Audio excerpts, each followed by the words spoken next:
Okay, so pagkwentuhan natin to buuin natin yung storya. Okay, let's go. Kami, sapagkat Quezon City yun. Eh, ang Senate Pasay City. Okay.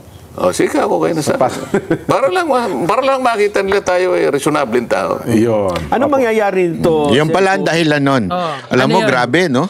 Ano ba yon? Kasi, tangina, naglagay kayo ng Senate President. Hindi sila. Naglagay kayo ng Senate President na hindi abogado eh. Acheche!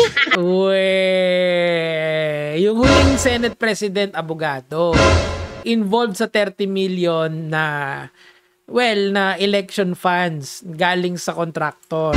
Achiche.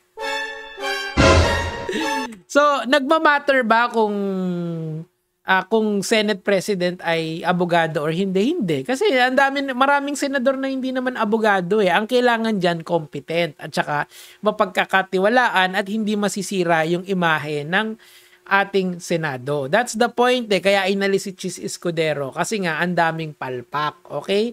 Acheche. Ay nako, magandang thumbnail. Ngayon, ano ba yung problema ni Banat Bay dito? Kasi yung custody ni Bryce Hernandez kasi yung pinag-uusapan nila Marcoleta. Now, nagkaroon kasi ng kompromiso ang House at saka ang Senate. Na hindi nyo pwedeng pakialamanan yung custody or yung kung saan natin ikukulong si Bryce Hernandez. Pumayag naman ng House na ibalik si Bryce Hernandez, okay?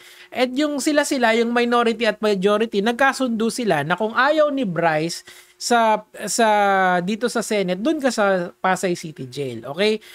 Panoorin nyo na lang yung live ni Banat Bay kasi sinasabi niya na kaya daw malapit sa Pasay City Jail kasi malapit lang daw sa casino. Hindi naman totoo yun, Banat Bay. Malapit siya sa Senado kaya sa Pasay. Okay? Okay, so at hindi rin nagmamatter kung abogado or hindi. Kasi meron nga akong kilalang abogado. Napakabaya sa mga Duterte.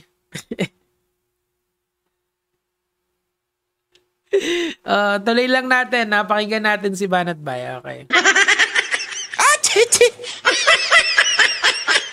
Hindi, alam mo, dapat, ewan ko ba, tangina, bayan to.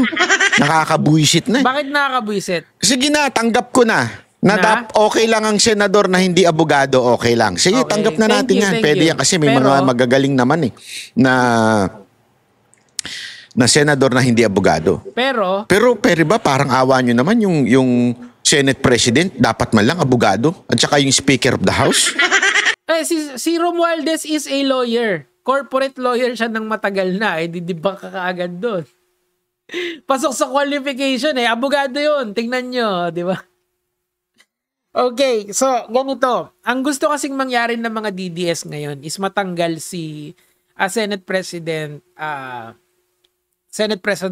Tito Soto kasi nga hindi nila kontrolado yung naratibo ng flood control ng Blue Ribbon Committee in relation to flood controls kasi nga ang gusto ni Lacson dito is kung sino ang tatamaan talaga, and apparently meron din daw senador na involved dito via the CCTV. Now, I did all my research dito. Pwede nyo akong i-fact check. I invite you to please fact check me. Okay, so pumunta muna tayo kasi malalim tong issue na to eh. Hindi lang to basta-basta about sa Senate presidency. Immaterial yon as long as the Blue Ribbon Committee head is going to be unbiased. Agree ako na si Ping Lacson ang ilagay mo sa Blue Ribbon Committee. Bakit? Sa kanya naman nagsimula yung flood control, yung flood control expose, di ba? And ngayon, hindi niya rin patatawarin si Bryce Hernandez. Alam niyo kung bakit? Kasi membro yan ng BGC Boys eh. Alam niyo ba yon? Merong mga live stream, merong mga speeches si Senator Lacson na sinasabi niya na etong si Bryce Hernandez na to ay ay kasama sa BGC Boys at nakikinabang din sa pera ng taong bayan since 2015. Since 2015, pumapasok-pasok na yun sa casino even though he is not a government official. Oh, 'di ba? Alam nyo ba 'yon? Syempre hindi. Kasi hindi naman sila malalim mag-research tong mga tao na 'to eh. Ito kasing ginagawa ni Banat Bay ngayon is a propaganda to oust the current leadership of the Senate. Bakit? Kasi gusto nilang realign dun sa gusto nilang patamaan. Ngayon, si Senator Ping Lacson, inaasahan ko yan na hindi magiging biased. Okay? Tamaan ang kung sino ang tatamaan. Kung tatamaan si Romualdez, so be it. Kung tatamaan si Saldico, so be it. Kung tatamaan si Grace po, so be it. Kung tatamaan si Jinggoy, so be it. Kung tatamaan si Joel Villanueva, so be it. Yun ang gusto kong mangyari. Now, ibig sabihin, immaterial na kung sino yung nakaupong Senate President. Okay? Now, campaign kasi to ng mga DDS. Okay? I've prepared a video dito kung saan si Banat Bay ay nananawagan At sa mga kabaro niya na palitan na daw si si Senator si Tito Sen, okay? Pakinggan na lang natin siya siguro. Cayetano ang ipalit. As a matter of fact, papakita ko sa inyo ito kasi ito, ako hindi ko pa nga sinasabi eh. Wala pa akong post tungkol diyan eh. Meron na. So meron na ngayon. Meron ng post tungkol yan. Gulat lang ako kasi nakita ko sa mga iba't ibang post. Paano patingin nga nung gulat? Pero ba yan? Sige. At ibang vlogger, etong ganito, yan. Gusto nilang papalitan talaga si Soto kay Cayetano, di ba? Alam nyo yung mga pages na yan. Kasi chinek ko din mga DDS pages yan eh. Now, pag DDS pages ka, most likely gusto mo yung mga politiko ng DDS. Hindi naman, sabi ko nga sa inyo, color is immaterial dito sa usaping ito. Kay Pink ka, kay BBM ka, kay DDS ka, lahat tayo apektado ng baha. Pag bumaha, apaw tubig. Okay? Iba lang sa aming mga vloggers, kumikita kami sa pagsasalita dito sa social media. Kayo hindi. Kayo, nababaha lang kayo.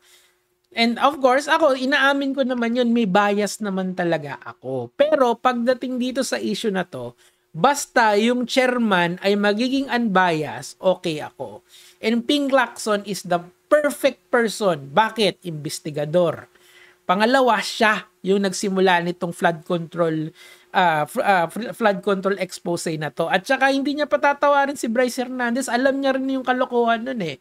Anong sabi ni Ping Lacson? I know a criminal when I see one. Smooth criminal. O regardless na kay Tito Soto. Kasi gusto nilang kontrolin yung naratibo. Tumigil ka na, Banat Bay. Huwag mo nang ibahin.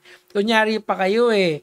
Kasi propaganda na to eh, itong ginagawa niya. Ito yung iniiwasan natin dito sa mga ganito. Ako, alam nyo, na bias talaga ako kung sino mga trip ko. Pero pagdating dito sa usaping ito, let the chips fall as it may. Kung saan siya malalaglag, wala ka na doon, boy. O, tuloy natin. Bakit gusto nila si Cayetano? Kasi nga, si Cayetano, yes, he could be a Duterte secretary before. And but, di ba ambassador na siya ni Jesus Christ? Kasi nga, ang nangyari ngayon, na naungusan yung mga Duterte, 'di ba? Naalis sila do sa mga committee nila, 'di ba? Ngaw hanggang tomorrow. Anyway, tuloy natin. He belongs to the minority, pero pag tumingin po siya, very objective. Tapos si Cayetano, yan, known Duterte supporter yan. Isa yan sa mga umaabogado kay Rodrigo Duterte since 2016. Of course, kung siya ang magiging head ng Senate, kokontrolin nila yung naratibo. Babalik lang nila kay Marcoleta yan. Tapos si Marcoleta ay tatargetin niya yung House. Ako wala akong problema na tamaan sila Romualdez, sila Zaldico. Wala akong problema dyan. Actually, gusto ko nga magkaroon kayo ng mas evidence-based na atake sa House. Gawin nila sa Senate yon. Kaso wala naman pinakita. Ang pinaka-whistleblower, sila Diskaya.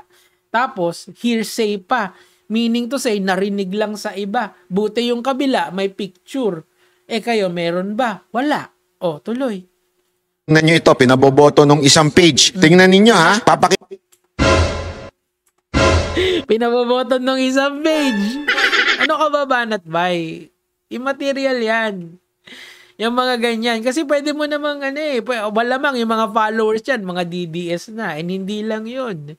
Bakit kayo naniniwala sa mga online server na ganyan? Ang dami-daming bots, ang daming AI. Diba? Pwedeng gawin yan eh. Madali na lang yan eh. So, let the Senate decide for themselves. Yun. Huwag kayong mangialam doon. Just sit back and relax. Ano ba gusto natin dito?